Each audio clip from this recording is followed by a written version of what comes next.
Hello, class. I hope you all did well for your exams. Let's talk about person perceptions. Here's our learning outcome number one.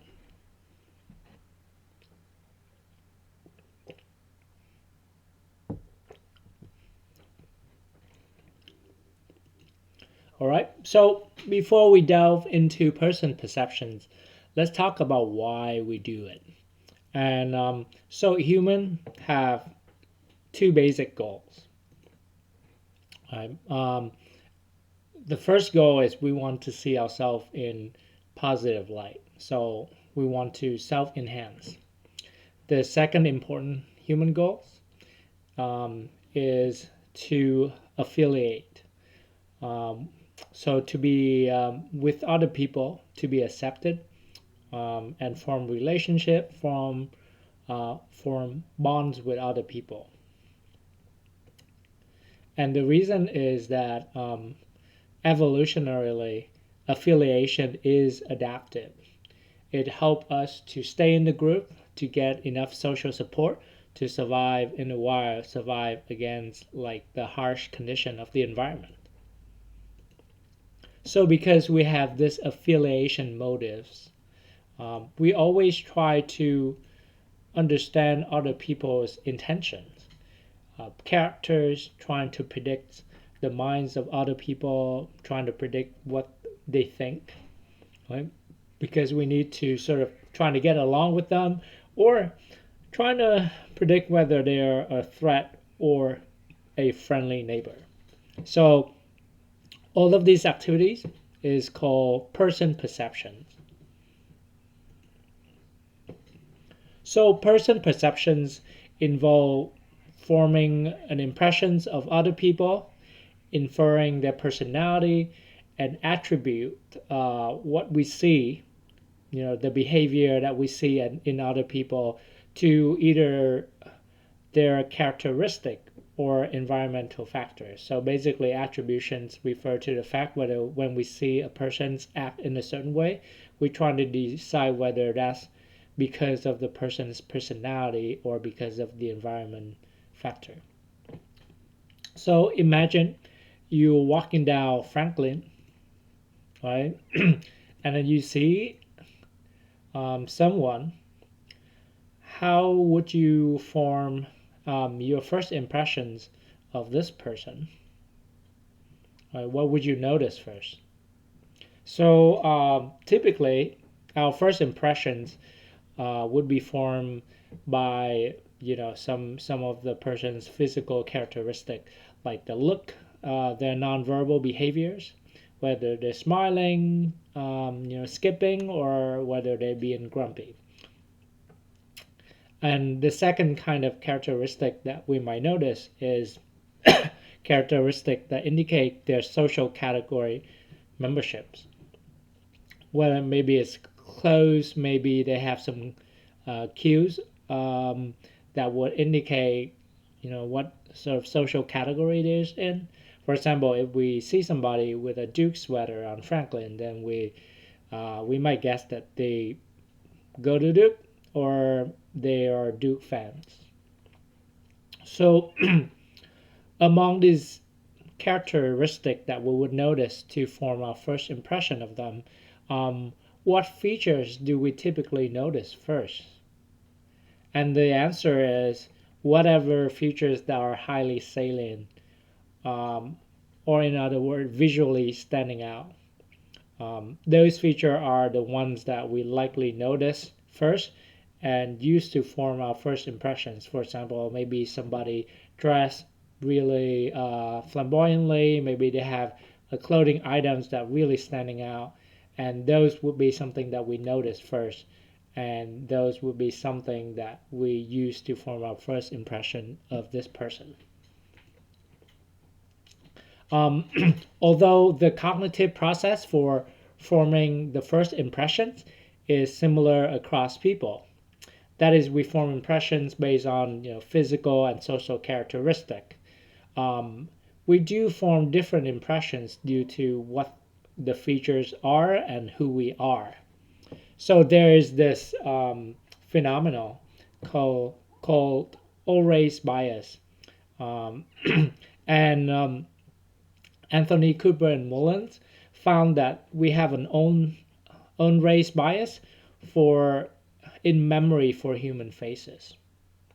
So basically, it means that um, the faces of somebody who have the same race as ours, we can remember these faces better.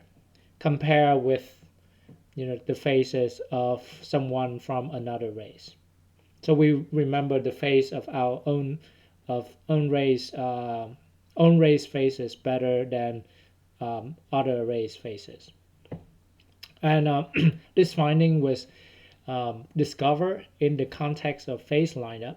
So if you watch, thriller movie or detective movies, typically procedures that are typically used by the police to identify who's the suspect or who's the criminals is to have the suspect line up with several other people and have the eyewitness, to try to identify who's who they saw commit the crime. And so these researchers sort of recreate this context in a lab study. So participants were invited into lab, and then they were sort of shown the photos of the person who committed, a hypothetical crime. And then these participants were then later given several faces, one of which is the face of the person who committed the crime. And participants were asked to select the one that did the crime. And the accuracy of participants were about 65 to 66% for faces of their own race. So that's actually pretty low. I mean, that's a pretty it's above chance, right? So the chance is 20%, and they get it right like 65-66% chance. But that's still pretty low. Like we want 100% chance accuracy in kind of like eyewitness testimony. So that does like some like doubt about the reliability of eyewitness testimony. So that's the accuracy with same race faces. How about faces from a different race? When the offender is of another race, accuracy went down to 45%. So that's a 20% difference in accuracy. That's pretty remarkable.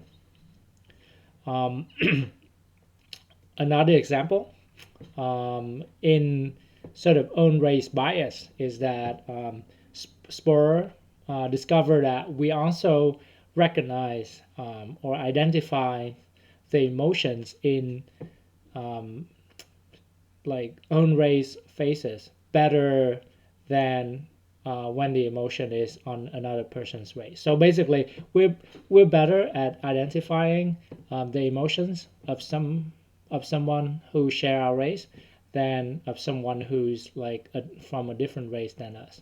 And so this, if you think about what happened in the world, this can lead to misunderstanding in communications or in interactions between people of different races.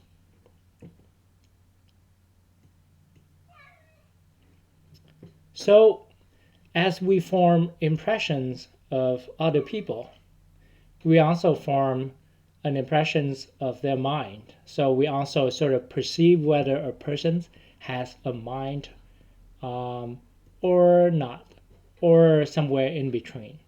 Right? So this research is done by Dr. Kirkgray and Dan Wagner, and Kirkgray is a professor at UNC. He's the director of the Deepest Beliefs Lab. And so in the video, there's a video for you guys to watch. And in the video, his former lab name is called Mind Perceptions and Morality Lab, but it has since been changed to the Deepest Belief Lab. So I would like you guys to pause this video and watch the other video, and sort of like trying to kind of notice what's the argument for why mind perception is important. All right, so feel free to pause the video and come back later. All right, so assuming you've already seen that video, now we see that mind perception is a big factor in assigning someone's moral standing. So whether we see a mind in other people is really important for whether we think that other people has moral right and responsibility. So moral standing mentioned in the video is not synonymous with like being a good person. It basically means that whether a person would have moral rights and or moral responsibilities. For example, if you look at a baby, right, do you think the baby has a mind? And what kind of mind does the baby has? So in this case, the baby would have moral standing. The baby would have a lot of moral rights, but probably very little moral responsibilities. Right? So mind perception is not all or nothing. It's not just that this person has a mind or not. It's kind of like on a spectrum, right? So it's not one thing or another, but it's on a spectrum. So this figure is on a seminal study on mind perception that's done by Kierkegaard. And you would see that when we perceive other people's mind, there are two characteristics or two dimensions that we implicitly assess. Right? So we would kind of perceive these two characteristics, but we're not like actually consciously deciding on measuring these two characteristics. We just kind of like unconsciously notice them. And the first dimension or characteristic is experience. So when we look at a person, we would think, is this person or is this thing capable of feeling and sensing? The second dimension is agency. So when we look at a person, we would also think whether this person is capable of rational thoughts, making plans, and think critically. So remember, the two dimension is experience, the capability of having feelings and sensations, and agency, the capability of like cognitions and rational thoughts and planning and intention. So the perception of mind, sort of explain a lot of like phenomenon that is related to moral actions in the world. So I'd like you guys to think about it. One example, is why do we feel that it's more acceptable to eat pigs compared to dogs, for example? And one of the reasons is that dogs are perceived to have more minds, to have more experience than pigs. So that's one of the example. And this you can apply to other moral issues. Why do we feel a certain way about abortions? Why do people think that some abortion is wrong, or why people think that abortion is okay? And that probably would also come down to whether the person perceives that the fetus has a lot of mind or have little minds. Also, try to think about animal cruelties or cruelties to humans. That's probably has something to do with whether people would be able to perceive the mind in animal or in certain group of human. Okay, so this is our essay options number 1. Feel free to pause the video and read the prompt and then continue when you're ready.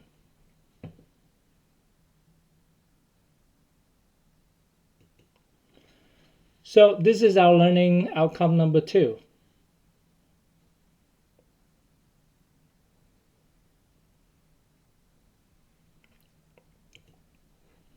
All right, so let's get back to our example of walking on Franklin. Once you are able to get back to campus, hopefully soon, when we see someone, a face in the crowd, what would be more salient when you look at a crowd? What feature would be more salient and more noticeable to you? Would it be a positive features, a negative features, or a neutral features? So to answer this question, Hansen and Hansen 1988 did a face study. So in the study, they have participants coming into the lab.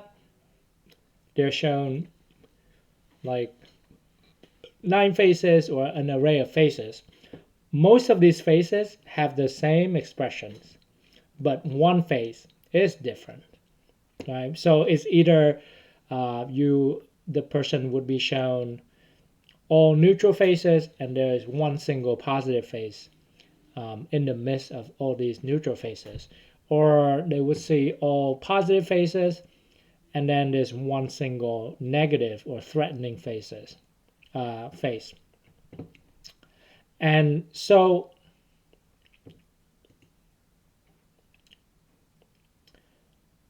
what Hansen and Hansen found is that when we have one threatening or negative face among an array of neutral or positive faces, people are faster and make fewer errors picking out the threatening or the negative face compared to when they have one neutral or one positive face among an array of negative faces.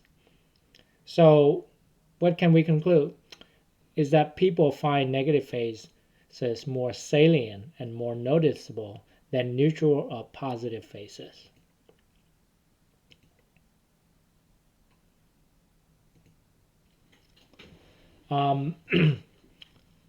Ackerman in 2006 did sort of a similar study, right? But this time the author did the experiment with using the stimuli as the people who participants know well. Right? So what they did was they get a photo from the participants. They would use software to make the photo have either positive or negative facial expressions. And they find the same result. The participants also noticed the negative faces more quickly. Right? So this effect of negativity bias works even with people we know well. Dijksterhuis also sort of replicate conceptually the same findings with words. He found that we have a negative bias for word as well. So we're more biased. We recognize negative words quicker.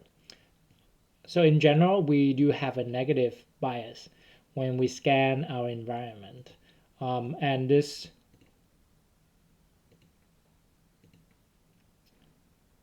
and I'd like you guys to think about why would we have a negativity bias in perception. So pause, write your answers, and then unpause.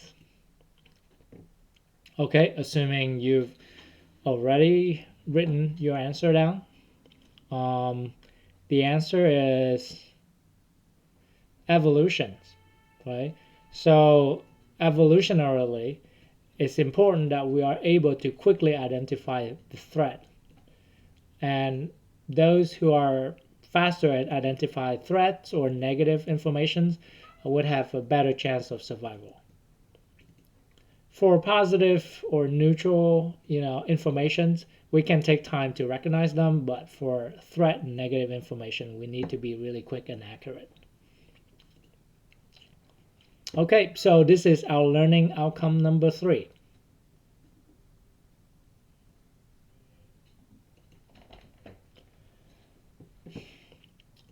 So now that we talk about, what kind of information we pay attention to or we remember when we form uh, an impressions.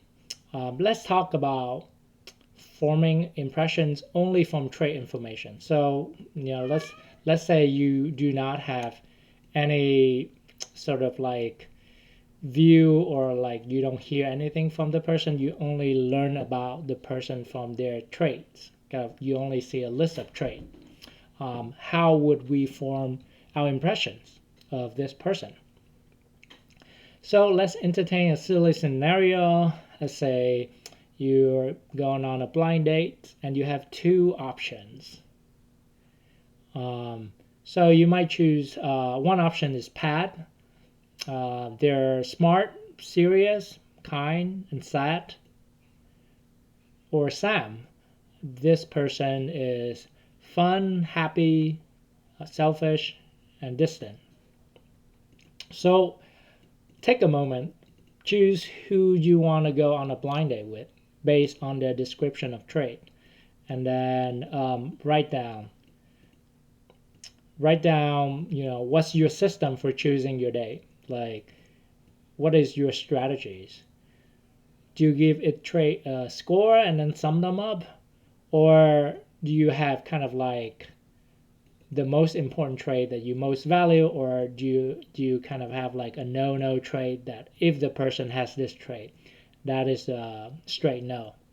So yeah, write down your system of choosing, your strategy of choosing a person, and pick a person in your mind.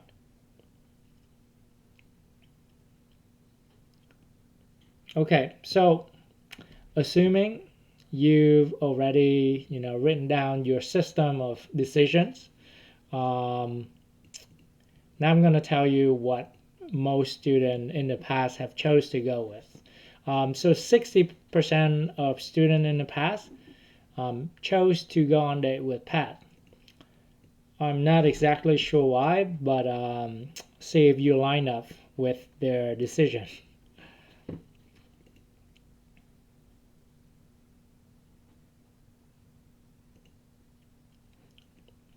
So it turns out that according to Mills, people tend to form first impressions through the strategy of mental averaging. Okay?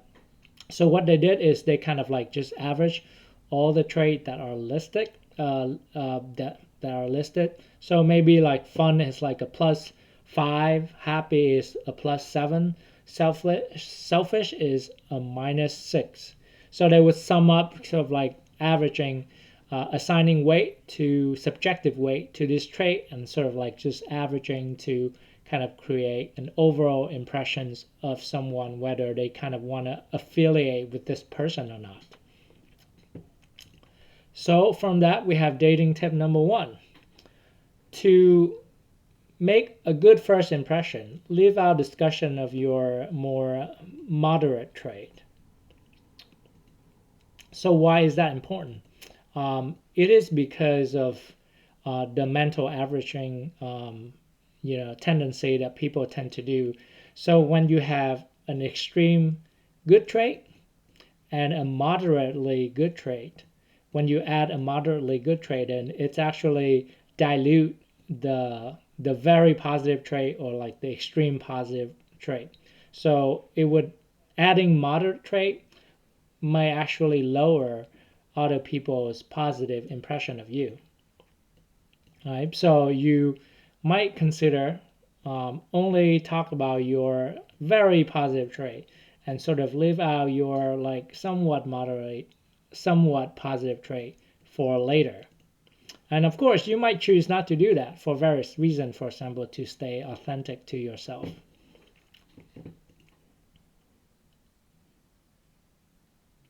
So as we're talking about trait and forming impressions, let's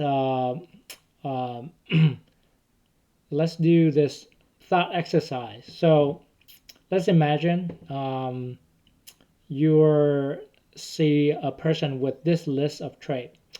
Decide whether you want to be friends with this person or not. Okay? So their traits are intelligent, hilarious, impulsive, critical, stubborn, and envious. All right, so kind of make a mental decision in your mind whether you want to be friend with this person or not. Okay, so let's do this again with a different person. So the trait of this person is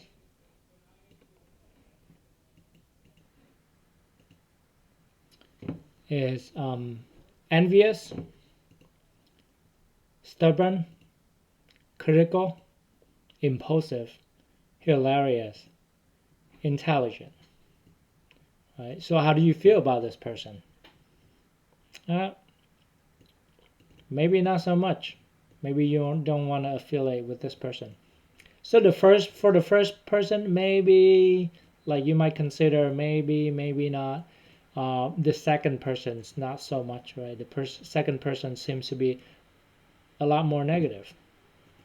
So you might have noticed by now, but the second list of trait is simply the first list of trait, but listed in the opposite order. They're all the same trait, but we feel that the second list sort of portray a much more negative person. Why is that? It is because of the primacy effect. So the trait that we see first sort of make a strong impressions, and it influence our assessments of the traits that follow. For example, in this case, right, for the first person, the trait that was listed first was intelligent, but then this person also critical. And we might think of this person as like, okay, intelligence, but critical. Maybe this person is some kind of like eccentric genius, right?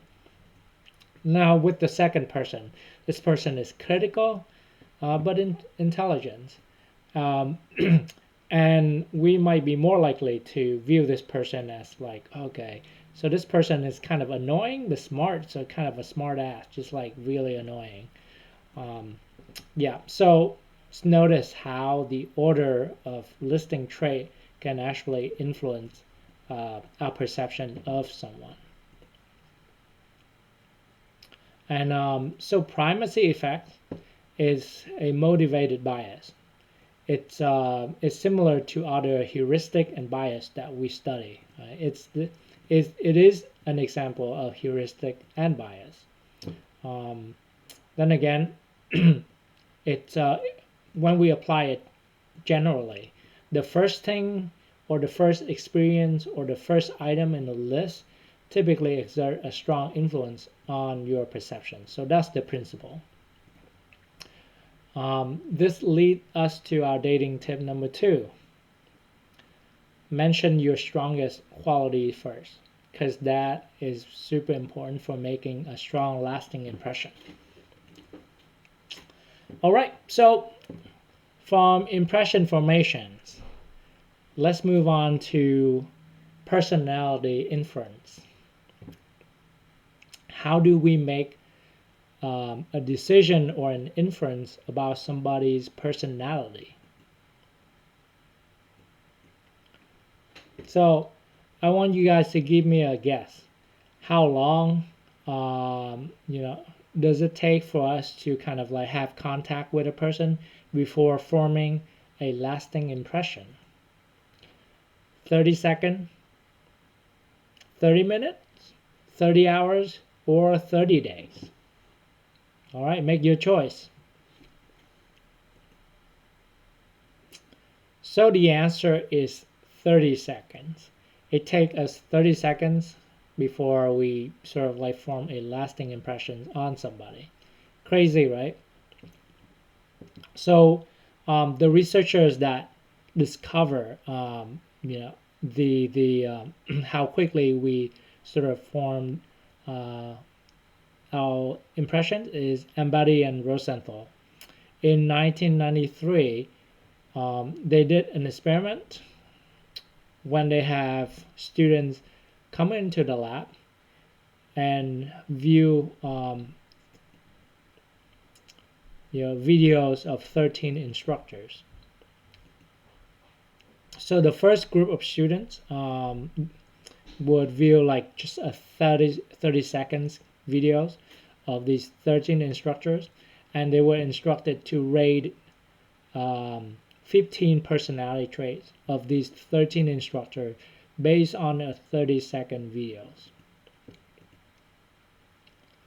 And to compare this, they also asked students who actually took the class of these 13 instructors. Right? So these students have the entire semester to get to know the instructors.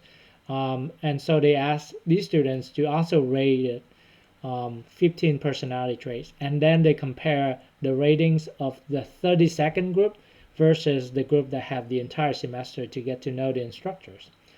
So what did they find?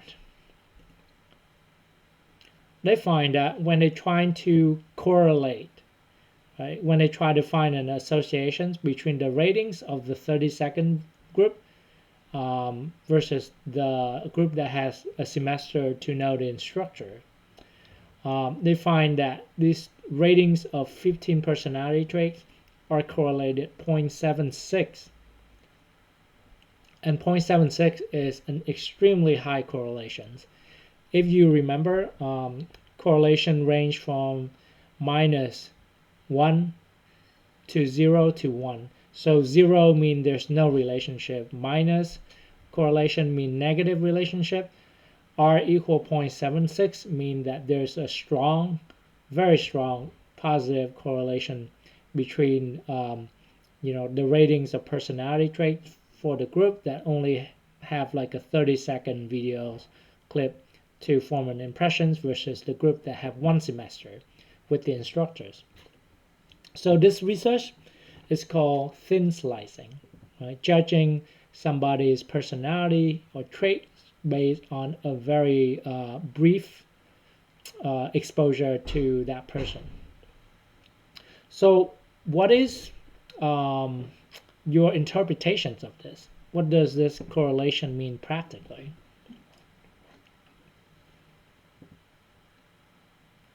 So I want you guys to kind of like think about it. Does it mean that thin slicing or first impression is super accurate?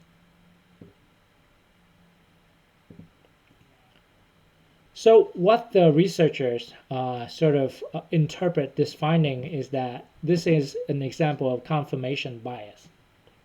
It means that first impression sticks, even though you have a lot of time to sort of like get to know a person. It seems like first impressions, based on 30 seconds, seeing somebody is already enough to make a lasting first impressions, and subsequent exposure to that person only serve to sort of like confirm our first impressions. So my suspicions is that these first impressions, when students first come into the class, they have a first impression of their professors, and then that first impression doesn't change throughout the semester. I suspect that this first impression doesn't change because the students only saw the professor in a class context. But if they see the professor outside, right, for example, in like a social context, like a journal club, then I suspect that the relationship between like the first impressions and the lasting impression might be lower, because in this case, the student might be able to sort of like get to know the professor in a different context, and see sort of like a different side of the professor, or see a different kind of behaviors compared to the behavior in classroom. All right, so here's our learning outcome number 4.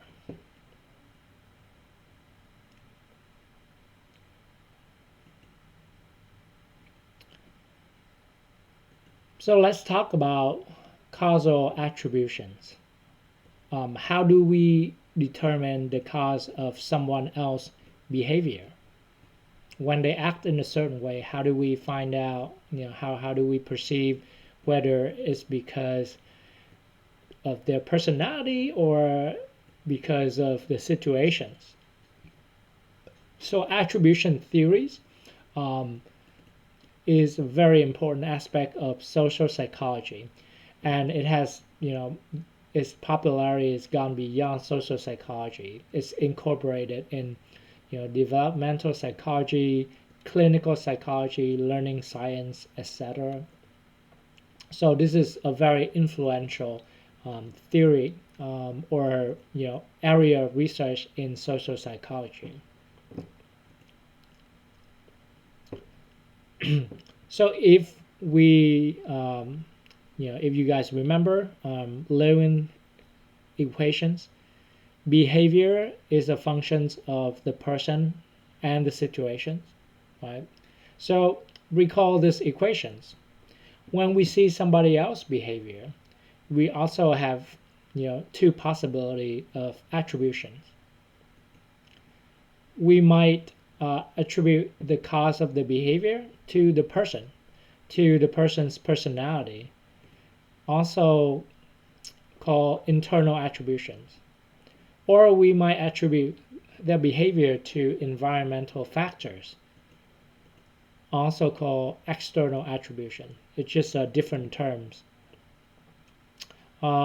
So in other words, when we see somebody act in a certain way, we might think that, okay, that's just because of the type of person they are. If they talk a lot or very sociable, well, that's just because they're extroverted. Or we might think that that's because of the situation they're in, right? So someone might be introverted, but they might be kind of like, talkative in the party, and it might be because all of their friends are there, so they feel more comfortable. So that's more because of the situation that they're in.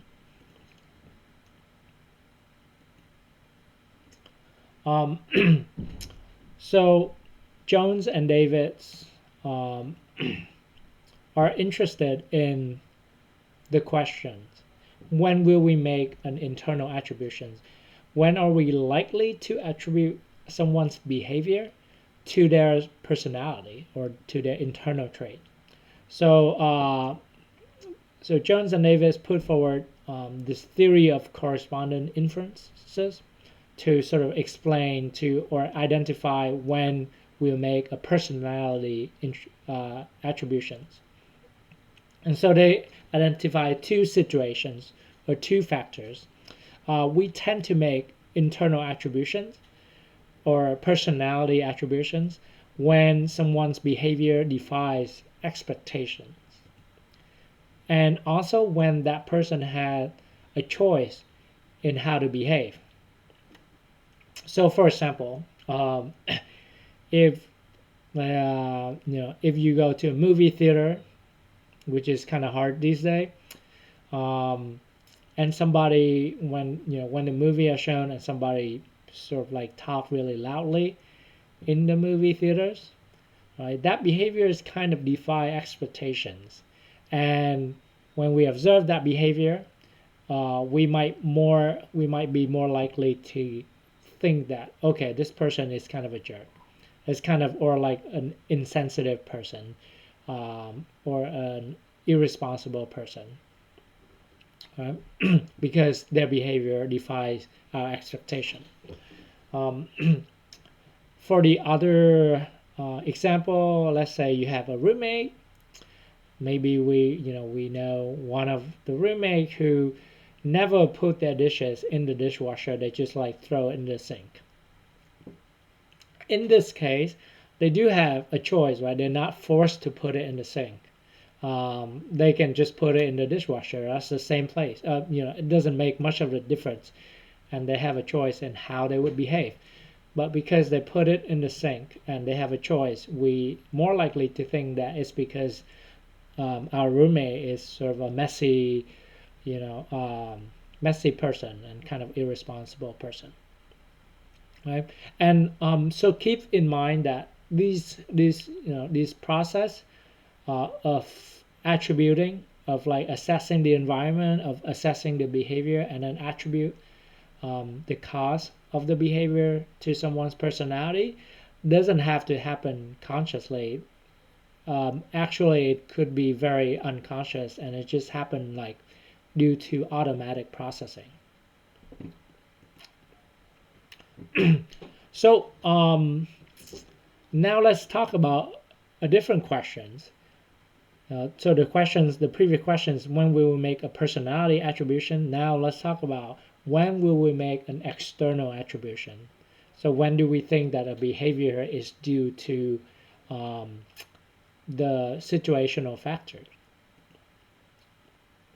So Callie is curious in this to understand these questions, and he put forward the covariation theory.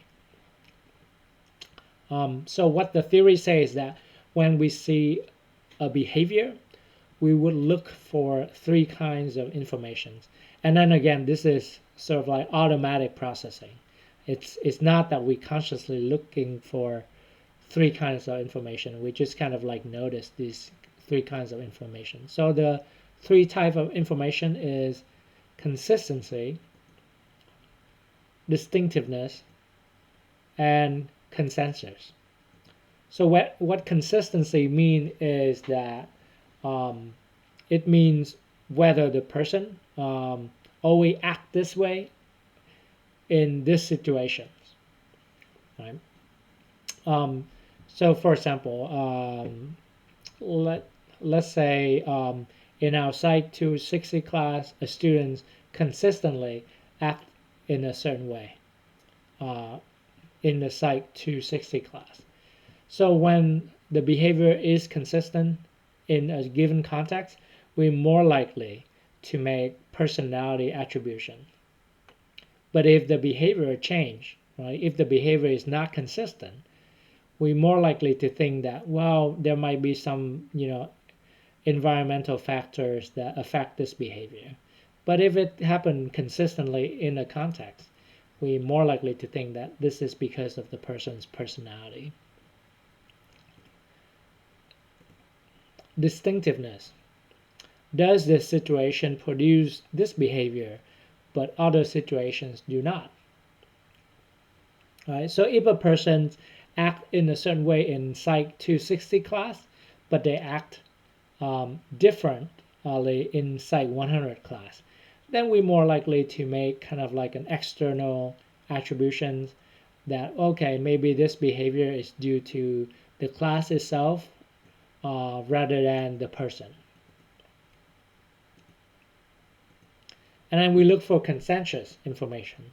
Or are other people behaving similarly in the situations? So if everyone else is behaving exactly like this person in the situation, we're more likely to think that the behavior is due to the situation, due to, and not due to the person's own personality. Okay, so let's do a critical thinking exercise. Imagine you are in a restaurant and you see someone's being rude to a server. Naturally, right, we would probably think that, oh, this guy is such a jerk. He's been mean to the server. Who's working really hard. But let's flip the table around and think about this information in terms of think about this scenario in terms of the covariation theory. Right? Think about what information about consistency, distinctiveness, and consensus that would make us attribute his behavior to the situation and not to his personality. All right. So take some time, write down your answer before we move on.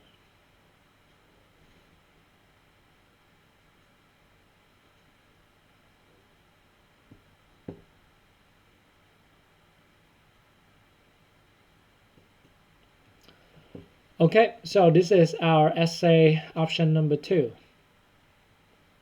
Feel free to pause the video and move on once you're ready. This is our learning outcome number 5. I'll give you guys a few seconds to read it.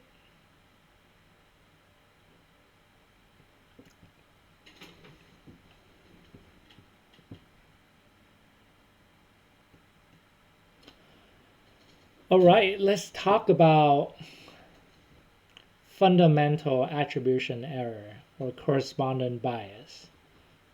All right, so as you got all familiar, by now, we make error all the time in our judgment and our decision making, and it's no different with attributing other people's behavior to environment or to their personality.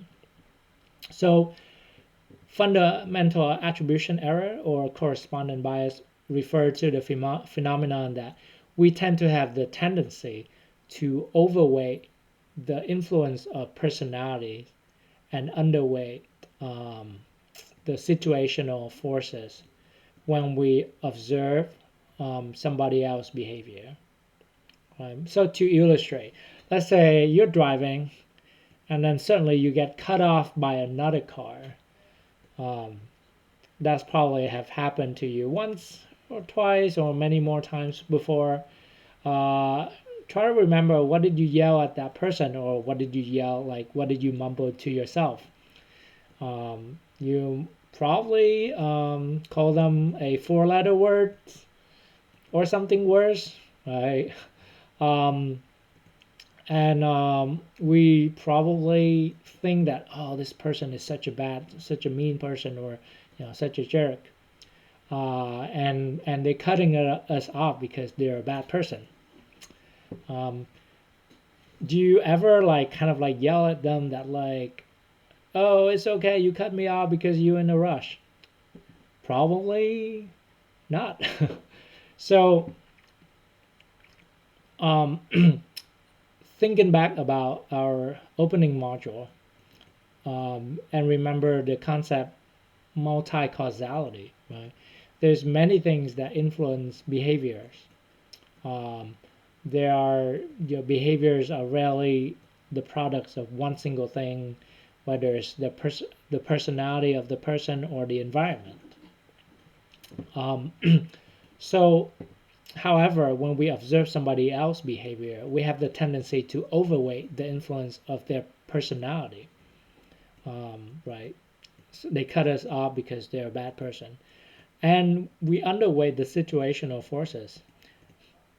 Maybe they cut us off because they're in a rush.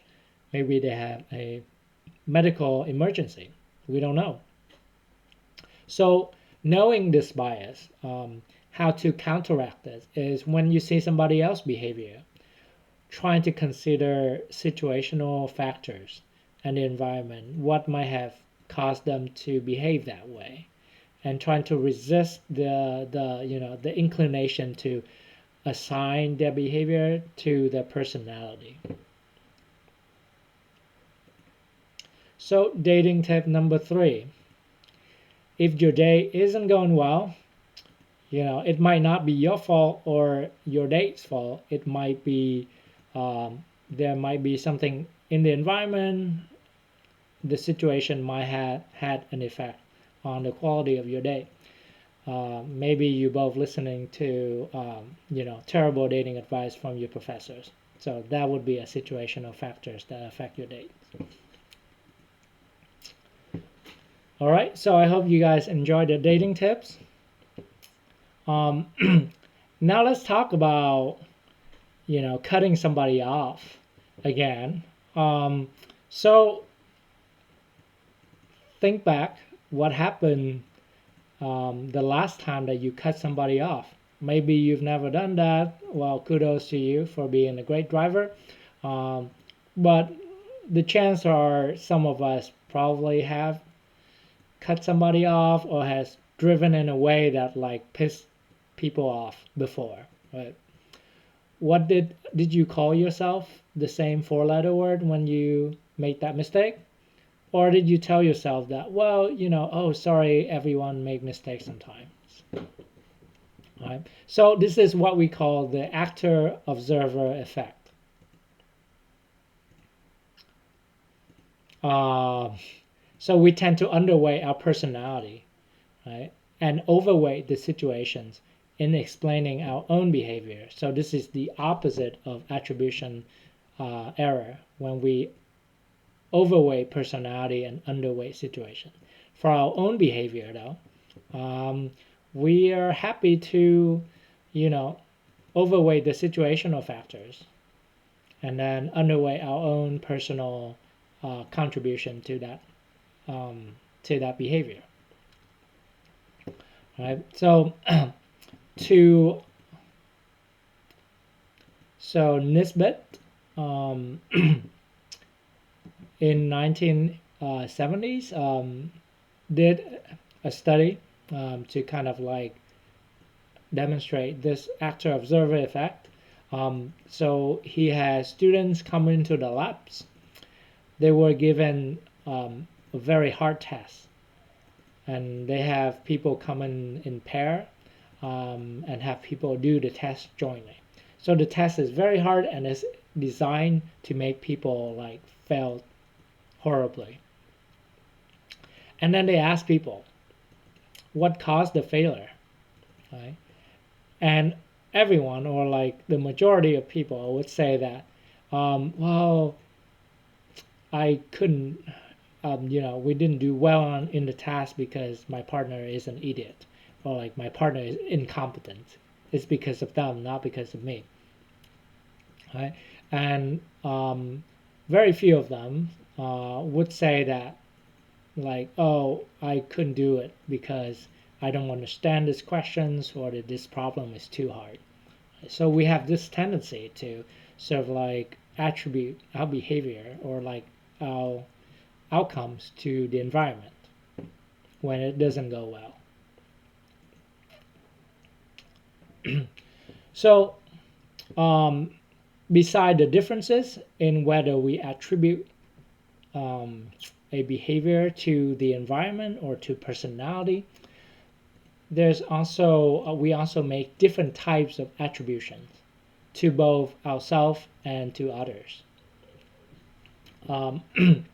So when you think about internal attributions, there's different types of internal attribution as well. Carol Dweck studies the concept called mindset, or people's belief about their characteristic.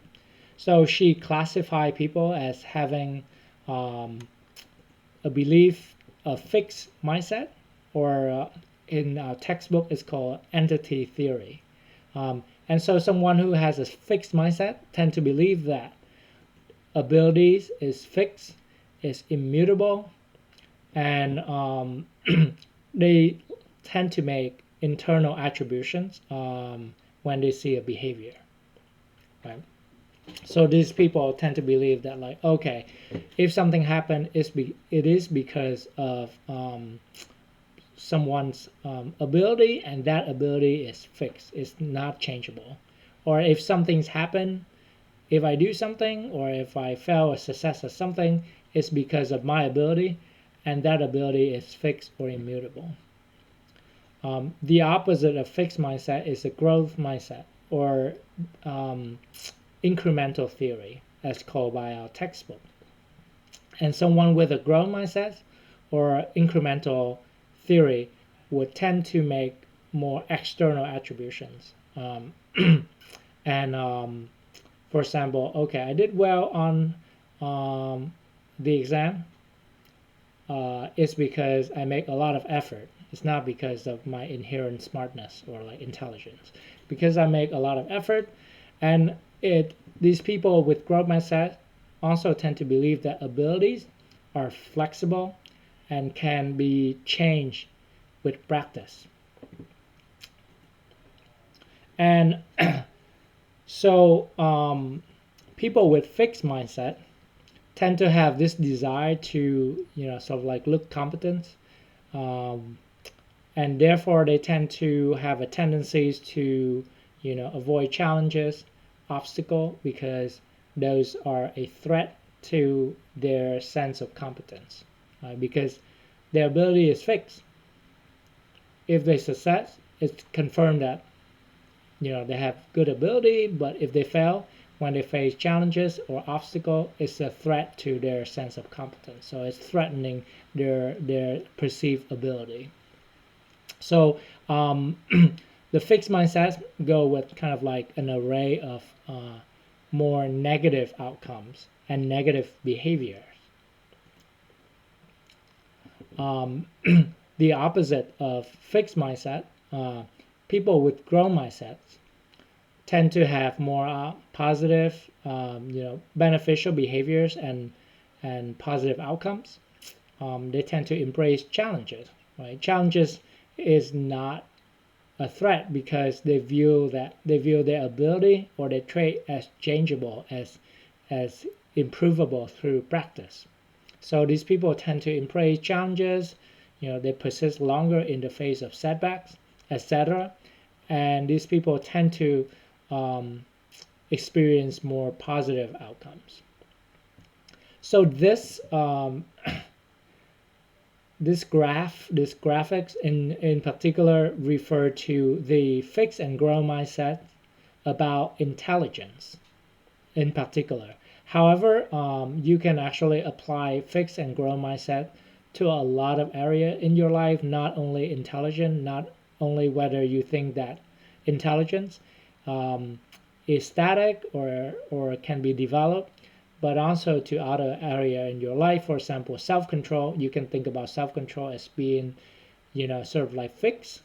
Like I only have this much ability to self-control. I'm not good at it versus I'm good at it. But you can also think about self-control as an ability that you can grow with practice and with the right strategies. The same go with empathy. Whether there's also a line of research on whether a person can, only have a limited capacity for empathy, or can people learn to become more empathetic with other people. And they also find that people who think that they can grow their empathy try to empathize more with other people. All right, so keep this in mind. Apply fix and grow mindsets to your own academic endeavors and other area of your life. So this is for our module 5, person perceptions.